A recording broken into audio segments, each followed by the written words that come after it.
This is Safety Bri, your number one safety geek. Why do we have the behaviors that we do? Superheroes in the workplace, right? All of those things that go into making you an effective safety manager. I love what we do. Motivation, learning, teaching, training, teamwork. I geek out over that just as much as I do safety. Hello, and welcome to the Safety Geek podcast. This is Bri, your number one safety geek. And how are you guys doing out there today? I have got the coolest, geekiest story, and I have got to tell it to you before we get on to our topic today, which I cannot wait to get to, which is crisis management drills. But before I do that, I have got to tell you something that got me so excited recently. Around the corner from my house is a Jehovah's Witness church. And I don't know if you guys out there are very familiar with this religion, but back in my hotel days, I had a group come and stay at the hotel that told me a lot about their process of building a new church. So what the Jehovah's Witness generally does, so Jehovah's Witness church, I'm not really sure how you do the plural of them, witnesses, I guess. Anyway, what they do when they want to build a new church, they bring in all the members of their congregation, I would assume they call themselves, the congregation from the surrounding area, and they all get together and they literally build the church within days. It's an amazing process to watch. Around the corner from me is one of their churches, and they weren't building a new one in this case, but they were putting on a new roof. And I drive by, and it was the most amazing sight I have ever seen. Now, I wish I had stopped and took a picture, but in this day and age, somebody surveilling them from the road probably wouldn't have looked that great. But I passed by this church, and there are tens of people around, walking around. Their parking lot is just filled with cars. And I would say there's easily 30 to 50 people walking around. Every single one of them had a hard hat on, had eye protection on, had safety boots, had a safety vest on. It was incredible. Can you hear me geeking out here? But this is just the beginning. The entire church was surrounded with scaffolding that was put up top notch. I mean, perfect scaffolding surrounding this whole building.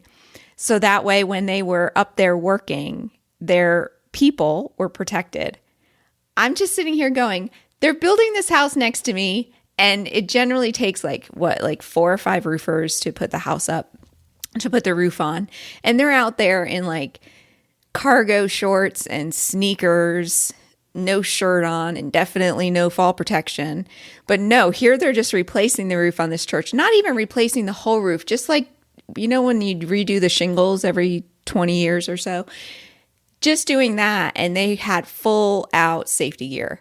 I was so happy. I had to take my daughter to drive by there. And she's like, Mom, you are such a safety geek. And I'm like, I know. It was incredible. I don't know if you guys have ever seen anything like that. And if you ever have the opportunity to see them put up a new church, it is an incredible sight. It's been probably 20 years since I've seen that happen, because it was way back in my hotel days. So it was probably 22, 23 years ago when they were staying at the hotel. But they get all the safety in order. They get all their permits in order. They do everything in order. And then they just, boom, get it up within days. So that way they can have it inspected at that time, the electric done, the plumbing done, everything. It's pretty cool. It's a pretty cool process to watch. So I just had to share that with you because I think you guys are the only ones who would understand why I geek out so much about that. And I just think it's funny when people try to fight us on doing things safely, when here you have these novices, and they're not all novices, because they obviously have some pretty smart people that know what they're doing, but a lot of it is volunteer help. So think Habitat for Humanity type of thing, working, and they're following all the safety rules. So anyway, all right. So let's move on. Today's topic is crisis management drills. And I'm not going to get into how to build a crisis management program. But let's start off by talking about what business continuity is and what crisis management is. So that way you can kind of get an overview, because I know some operations don't even think that far in advance. I know when I first started to do it, it wasn't until I had everything else in place that we even said, okay, next step is crisis management. Okay, so what is crisis management? I like to think of it as job security. It makes sure that our jobs continue, that the business continues even in the event of a crisis. This could be an act of God. It could be, something damaging. It could be anything that you can think of that could end up shutting the business down or closing the business down or stopping work for a period of time. And I like to think of crisis management as thinking with the end in mind. So it's preparing for the worst and having a plan for any situation that can possibly come to mind, right? So if you think that, you can get snow accumulation on your roof, which could cause a roof collapse, so you plan for that type of stuff in advance. So obviously you're going to try to prevent it from happening, but some things like a tornado, a hurricane, you can only plan so much, and then it's still going to happen. So how are you going to make sure that your business continues? And that way you still have a job, along with everybody else. So my first class in crisis management actually opened up my eyes big time, because in Florida, we always think about hurricanes, and we always think, okay, hurricane's going to come and it's going to blow everything down and everything's going to be wiped out. But in my crisis management class, they said, try to think about things. Yes, you do need to include that on your list, but also think about things that you can't prepare for. Things that, could just happen out of the blue. Tornadoes are one of those, right? Tornadoes give you less of a warning than hurricanes do. Hurricanes, you've got like a 7-day advance warning that it could possibly hit you, right? But a tornado, you might only have a couple of days warning that the storms are severe enough to create a tornado. Or maybe you didn't get a warning at all until all of a sudden the alarms started going off. But what my crisis management teacher said was sinkholes. Think about sinkholes. Or he brought up alien abduction too, just as a joke, which I thought was really funny. But sinkholes are a real probability, right? So a sinkhole can open up at any time, anywhere, and just suck everything in. Do you remember that sinkhole underneath that fancy car dealership that sucked up like classic cars that there was only one of? It was like a museum or something. That was awful. Worse, the sinkhole that opened up underneath that guy's house, and he was never seen. It opened up right underneath his bedroom, and he fell down into it, and they never recovered his body. I also heard of one in Illinois where it was a golfer on a green, right? And it just opened up right under him. And I know my ex-father-in-law was at a gas station, and one just opened up right there by his car. His tires were like hanging off the edge. So sinkholes, so when you think about crisis management, think about stuff like that too. What would you do in case that happened to make sure that your business continues? You want to have a plan for those type of things. And like I said, I'm not going to go into the details of creating a plan because that would take multiple podcasts. But the basics of a plan are having a method of identifying what could happen and what the results would be if it did happen. And then taking steps for what can you prepare in advance now. So think of like snow accumulation on the roof. You can put checklists and things in place for snowstorms to make sure you clear the snow off the roof, right? So that the roof doesn't collapse from the weight of the snow. And also have processes in place to ensure that your business continues in the event that one of these disastrous things happen. So what I like to think about why this is so important is several years ago, let me think, it was when I was at the beef company, so it was probably like 10 years ago, I was working at a meat processing plant. And when you work within an industry, you get a lot of industry news and things like that. I got this industry news about this processing plant fire. It was a meat processing plant that caught fire. And what they were doing, luckily it was on the weekend, so there were no workers in the building. They were welding some racking in the warehouse, and meat is extremely flammable. Think about it. There's a lot of fat in meat, and we do cook it, that type of stuff. So they were doing the welding. Nobody was watching for sparks. They didn't have fire watch. One of the boxes caught on fire, which the entire warehouse is full of cardboard boxes, caught on fire, and it spread so quickly that these 2 to 3 maintenance guys that happened to be in the building, they could do nothing about it by the time they recognized what was going on. And it engulfed the entire processing plant. And the thing is that, there was only 2 or 3 people in the building at the time, and thank God there was no injuries and no life safety issues, but the entire business was burnt up. This was a business that employed 800 people in a town of 2,000. Think about that. I don't know if they ever rebuilt the plant, but that meant that those 800 people were out of work.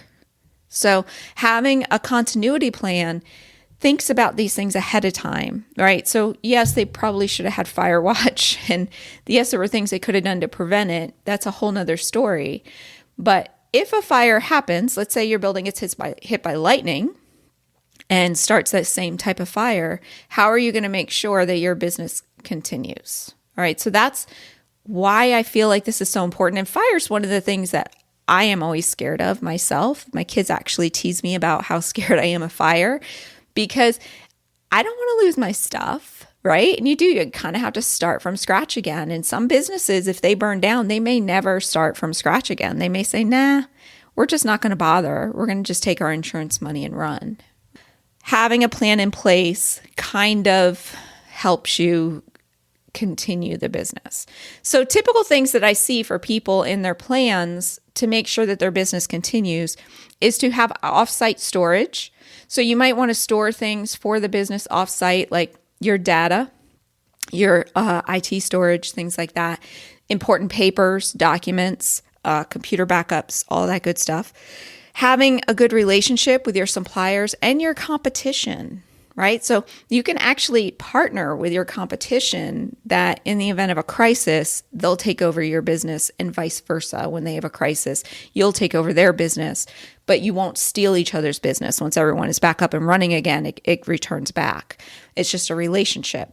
Cloud access to important documents. So a lot of times when a crisis happens, you can't get to your computer because it's in the building and you can't get in the building. So you want to have cloud access to it so that way you can access it from any computer. A Go box for your office. So think about the people that like to prepare for the zombie apocalypse. So think about that, but for an office. What kind of stuff would you need if your office disappeared where you can immediately set up an office offsite? So I used to keep envelopes and letterhead and office supplies and all of that in a tote box in an offsite storage. So that way you could easily just set up an office anywhere. Emergency information lines. Having a dedicated number that people can call into to get information. So let's say a hurricane is coming and you're going to shut down your business. You can leave a message to your employees. So that way they can call this number and know, okay, this is what's going on. Or if there's a fire at your plant, are we returning to work? What are we doing? There's a number they can call to get information. So instead of them calling and bugging you, you can leave a message on this dedicated line. You can do this a lot of times either by using a service, but you can have a dedicated line within your phone system that just goes to a voicemail. And since most of that is kept in a cloud and not on site, that data, it would still work. I also kept a list of local shelters. So if I knew evacuations were happening in my area, I'd be able to find my employees and make sure that they were okay and see if they wanted to work. People living in a shelter, they don't want to stay in that shelter all day. They actually do want to work. How can I locate them, find out where they're going to be, and then see if they want to come help us get our business back up and running. And then a list of the employees' contingency plan. So every year, every 2 years, I would send out a survey to my employees going, in the event of this type of disaster, what are you going to do? Are you going to leave the state to go stay with family? Are you going to go to a local shelter? Are you going to hunker down within your house? Whatever it happened to be. And I throw that into a database in cloud storage so we can always understand, we knew what employees were where and how we could get the help that we needed. So those are just typical some tips about crisis management. But the thing is that you can have the best plan in place. You really can. It could be like top notch. This is stellar. Like my crisis management plan fit into a 3-ring binder. It was that detailed. But if you're not practicing it, it does you no good. Because the way the human condition works is that in the event of a crisis, we always fall back to our training and to what we're used to doing. So crisis management drills are a way for you to actually practice your crisis management plan in a reasonable manner that isn't going to take too much time. If you do this regularly, then it makes it very easy for your team to act in the event of a crisis. They know what to do. They know who's in charge. They know what's going to happen, and then doing the drills helps you identify any weak spots or things that you can put in place to help prevent things from happening as well. You'll see this in our emergency services all the time, right? You see the fire department doing it. You see the police department doing it. If you've ever been lucky enough to participate or witness one of those drills where they like put dead people all over the floor, you got to like be an actor and like play a dead person as part of the crisis. That's pretty cool. And it's a lot of fun. But those simulation drills are really important because it gives that role playing, because in training, role playing and the actual tactical response and getting that type of kinetic type of training through the brain helps embed that training into the memory so that when an emergency happens, you just act and you don't have to think about it and you don't panic, right? So doing that type of drill is not really practical for most operations. I know it was never practical for mine. As much as we wanted to do it, you're talking about shutting down the business for several hours in order to do that. And that's just not practical. The alternative is to do a tabletop drill, which is what we're going to be talking about today. So what a tabletop drill is, it's actually talking through what you would do in an emergency. It's documenting it, and then it's discussing what went well and what could have went better, and then creating a follow-up process so that you can prepare for when this does happen.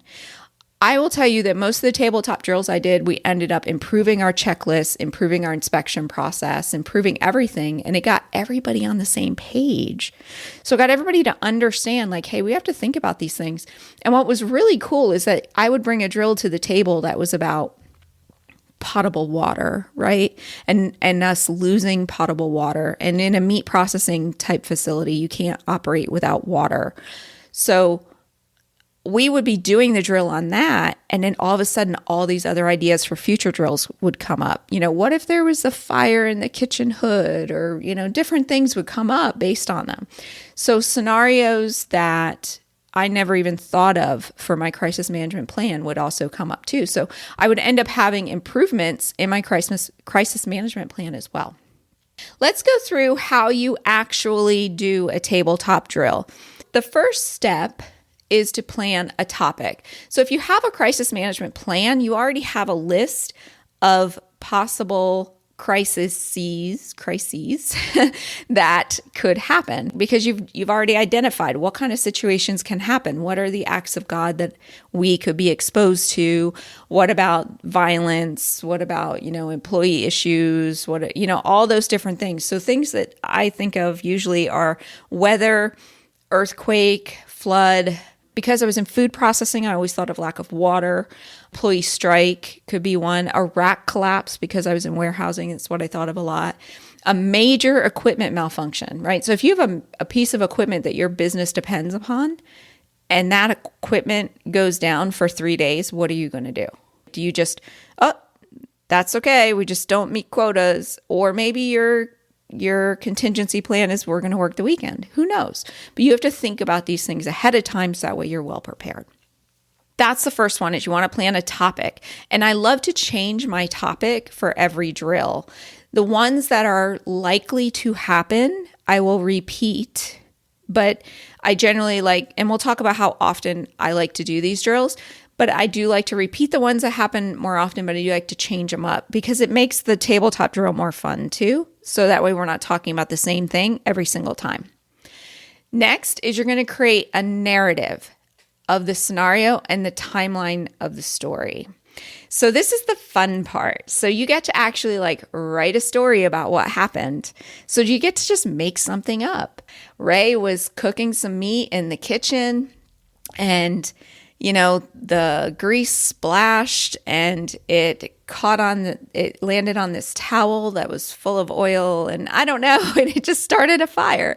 Whatever it could be, you get to create a story about what happened. So that is your initial story. This is the initial crisis. Could be, Hurricane Irma came blowing in. That's the first part. And then you create this is what happened. This is where everybody is at the time that this happened. And then you're going to create a storyline, which means every 30 minutes or so, you're going to interject something new that happened. We evacuated and one of the employees that evacuated has collapsed. We don't know why, that type of thing. So you create 3 to 5 of them. I love to have one of those 3 to 5 to be a media relations one. The news crew has just arrived. What are we going to do? They have 3 vans and 5 reporters and video cameras, so that way we can prepare for how are we going to handle the media in that case.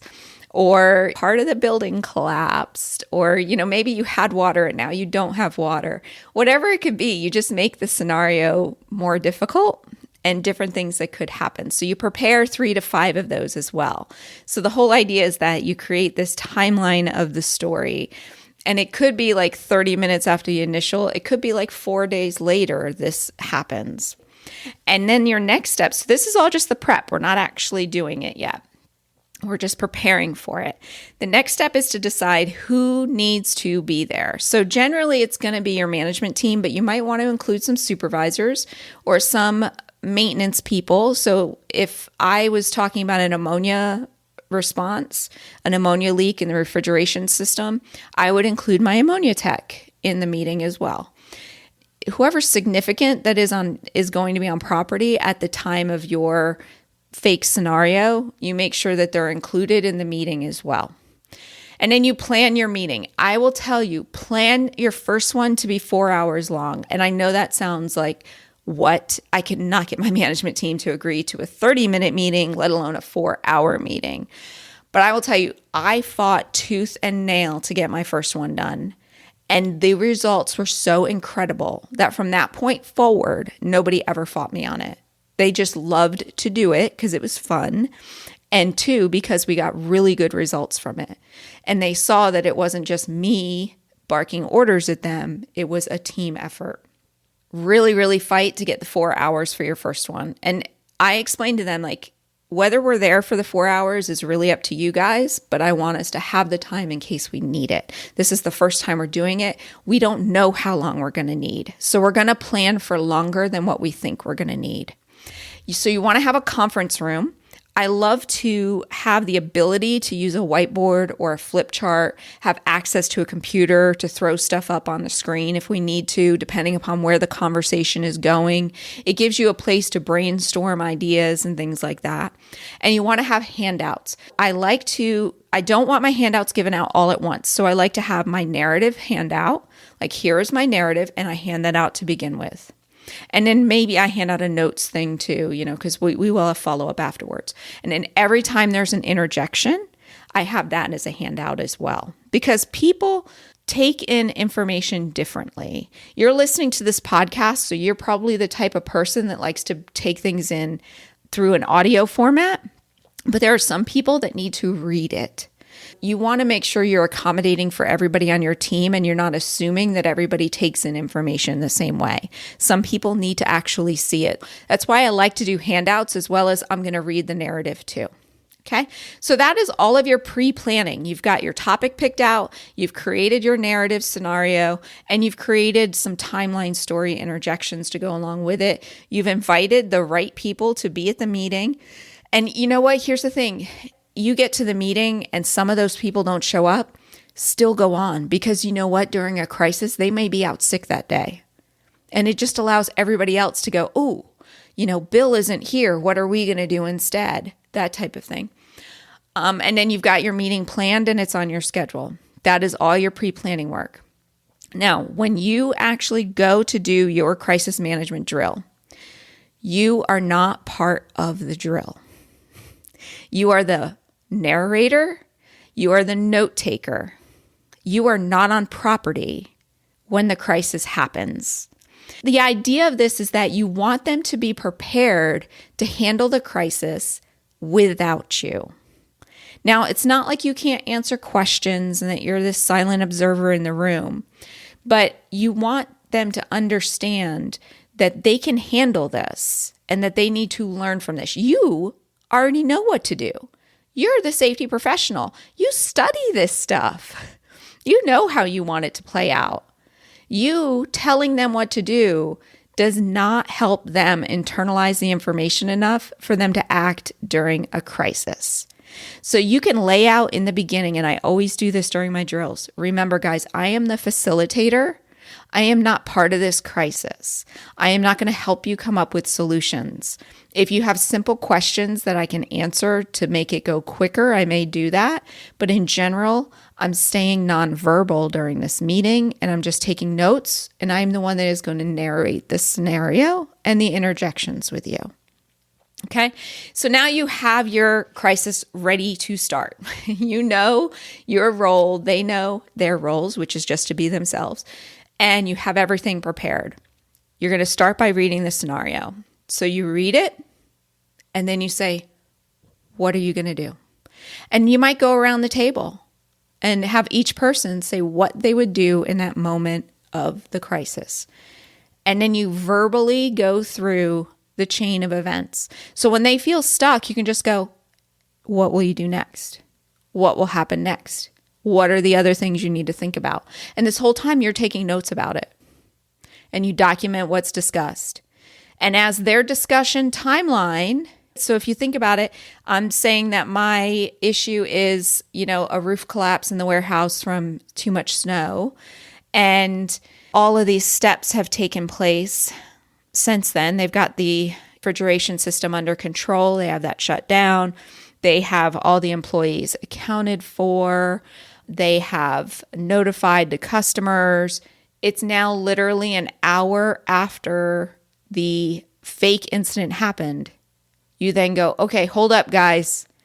I'm now going to give you an interjection. And then you read your little timeline story, pass out those handouts, and then you go, what are you going to do? And you do the same thing over and over again until you get through all of your 3 to 5 interjections that you came up with. It is amazing. I love to do tabletop drills so much because a lot of times as a safety manager, I question my management team as to whether or not they're actually understanding what I'm teaching them or understanding the safety and emergency management the way that I understand it because I've been trained on it. And then when you watch your team just really, show up, I have never done one of these where everybody acted like they didn't know what to do. It gave me so much more confidence in my management team. I knew that I didn't always have to be there because they had it handled and they learned how to make decisions on the fly. It was just amazing. All right, so once you've made it through everything, all of your interjections, you have all of your notes, everyone's like, we're done. We're back to normal operations. That's when you do an after action review. And I generally I had a form, I think. If you're on my email list, if I find the form, I'll send it out in one of my weekly emails. But I used to have a form for just an after action review. And we would just discuss. Okay, we would always start with what went really well. What do you guys think that we did that we did really well? What do you think we could improve upon? And we would discuss that. What corrective actions do we need to make right away? A lot of times it was putting in an inspection or calling a vendor or changing a checklist or something like that. A tracking system, whatever it happened to be. And anything that was a to-do item off of that after-action review went into our corrective action tracking system. And we used one tracking system for all of our reported hazards, our accident investigations, and then our crisis management drills. And then we would follow up with those corrective actions. It was so much fun. I hope if you've never done one of these, I so hope that you do one. They're amazing. So how often should you do them? I would say a minimum is once a year, but the more often you do them, the more effective they are. My preferred is 3 times a year because we actually got it down to where it was just a 2-hour meeting once every 4 months. And it really helped the management team not only work together as a team, so it became a team building event, but it helped them feel more prepared too. So we would always do one before hurricane season. And then we would do 2 others throughout the year, which were not hurricane related. And one of them, we used to invite the fire department in. So being a company that had an ammonia refrigeration system, we would once a year bring the fire department in and have them inspect our facility so that way they were prepared in case something happened. And then we would do a tabletop drill with them as well. So we had our hurricane drill, we had our fire department, usually did like an ammonia leak type of one, and then we would come up with some different one for the third one. So we would do those 3 times a year. What you'll find is that you guys will get so good at contingency planning and at being ready for anything. And when you feel that confidence of being ready for anything, it makes you so much stronger for your business to continue. And what's so amazing about having this type of process in place is you can share it with your customers. You can share with your customers that you plan for business continuity. That actually makes you a stronger supplier depending on who you're selling to. Like, oh, their product's always going to be available. They've got, if your end customer is another business, that's extremely important. If you have a business to business type of operation, that's extremely important. If you're selling directly to consumers, that might not be as important to a consumer, but business to business, they want to see that you have crisis management in place and it makes you a stronger supplier. So it's definitely a selling point for your sales team and for your management team as well. Alrighty, my friends. I hope you like this. I know I liked it. I love crisis management. I just love the idea of let's plan for an alien abduction, or the zombie apocalypse. I think the zombie apocalypse is probably more my speed. I'm a huge Walking Dead fan. So anyway, I hope you enjoyed it. I hope you got a lot out of it. And I will chat at you next week. You have a safe day. Bye-bye.